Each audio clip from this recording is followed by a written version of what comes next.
What's up, everybody? This is Denny Vaughan here, coming to you live with another audio reaction. And today, I'm doing something a little bit different than what y'all are used to. This is a little bit of a Q&A selection today. You know, Q&A, folks. Like I said, it's going to be different. Oh, me. But, you know, I figured I'd go ahead and, people have asked me if I would do something like this, so I said yes. I will gladly do a Q&A. Okay. Well, let's see what we got right here. First one. What made you start doing a reaction channel? Well, you know what? That's an interesting question. And a shout out to Kevin Dobson from Canada, who, of course, uh, gave these questions to me.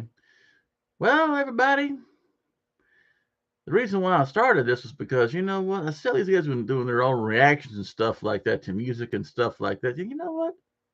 I like this stuff too. Why can't I do it on my own?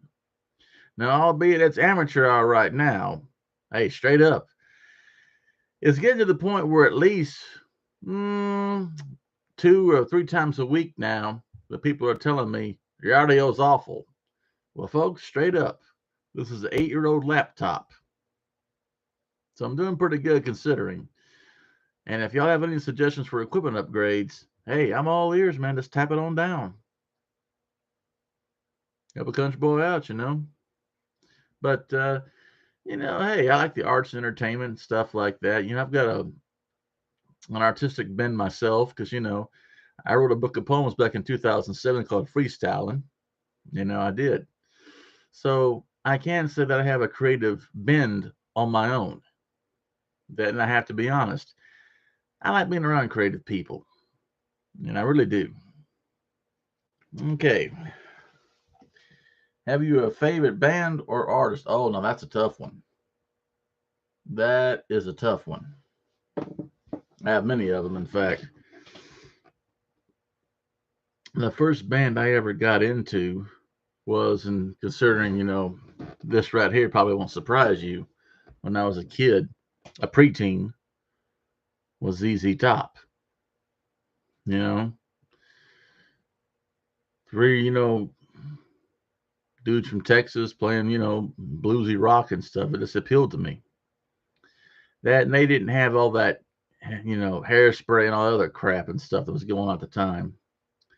This is before I discovered, of course, Metallica and thrash metal and stuff like that, where the emphasis was putting more on, making the scariest, fastest, aggressive stuff you could, and not the looks.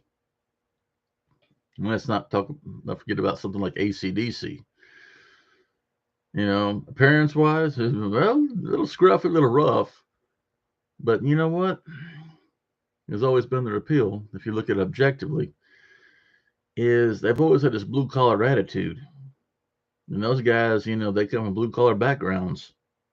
You know, they really do. And let's see. Now, as far as artist goes, anybody who knows me knows that I love the monster trucks. I put it to you this way. I'm 48 now. Okay. I started getting the monster trucks before I turned 11 in the 5th grade. We're talking like the 1984-85 school year. And so when you look at names like Godzilla, you know, and of course, that was a cool truck. Still around too, but now it's now known as Mass Destruction. But there were trucks like Megaforce and Duraliner Giant. They were painted by Fred Buman. I mean, think about it. He had the body, the frame, and the axle painted blue. A Megaforce with flames on the front. And it looked beautiful. It was real detailed out.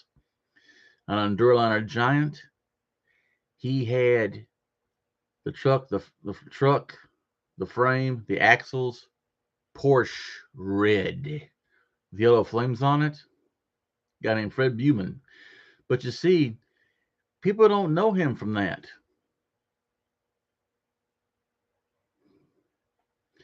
They know him from this. There was a young guy, early 20 something, early to mid 20 something, went up to him and said, I got this truck right here. It's got a paint job on it and stuff. It's decent, but it doesn't reflect the name. And I need a paint job to go with the name.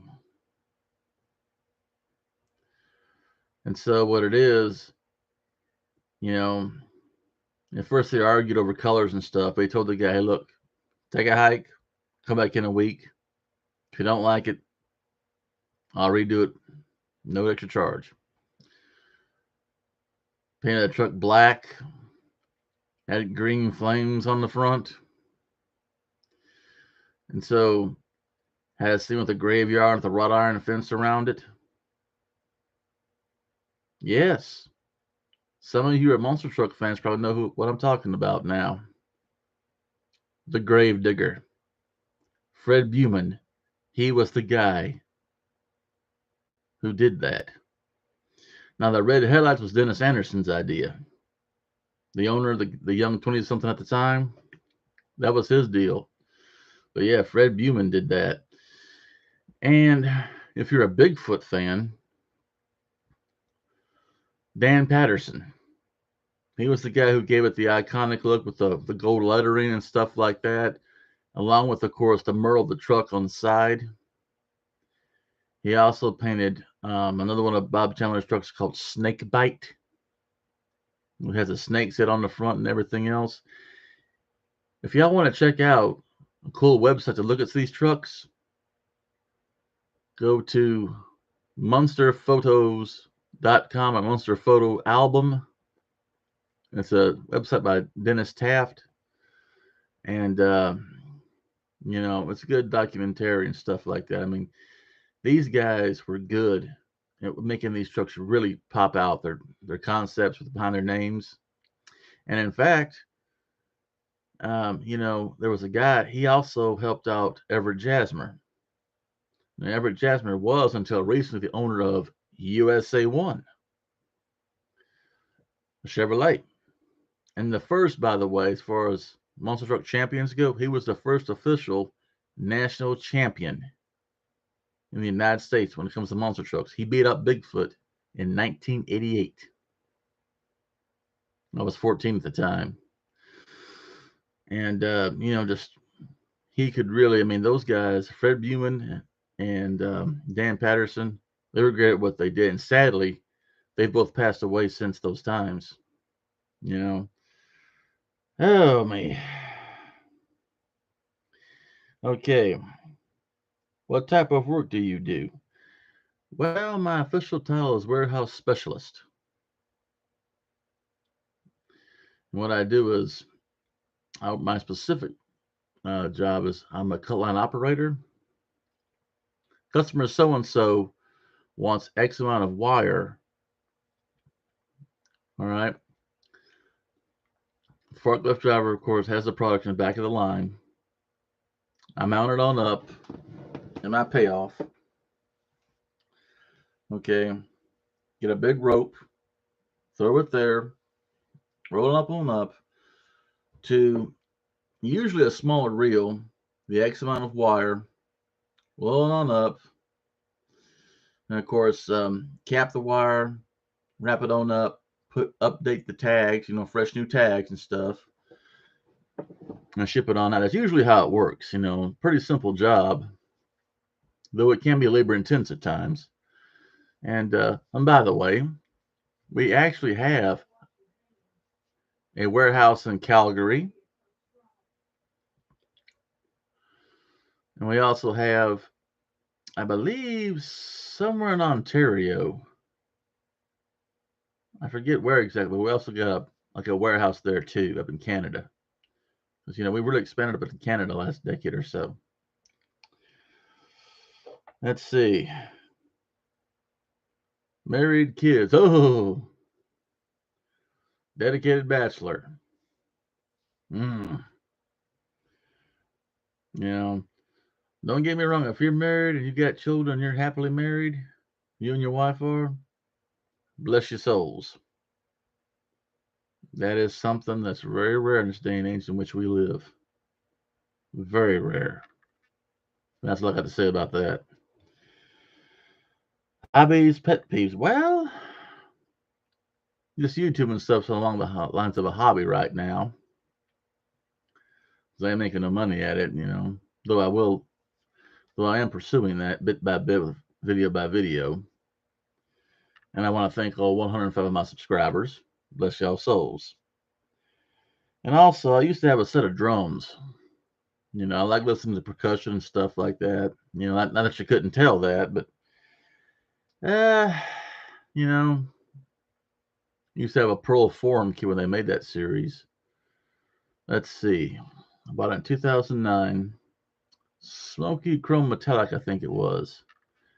9 by 12, 10 by 13 toms, 22 by 18 bass, 5.5 by 14 snare, 16 by 16 floor tom, drummer stool, 14 hi-hats, 16 crash, 20 ride.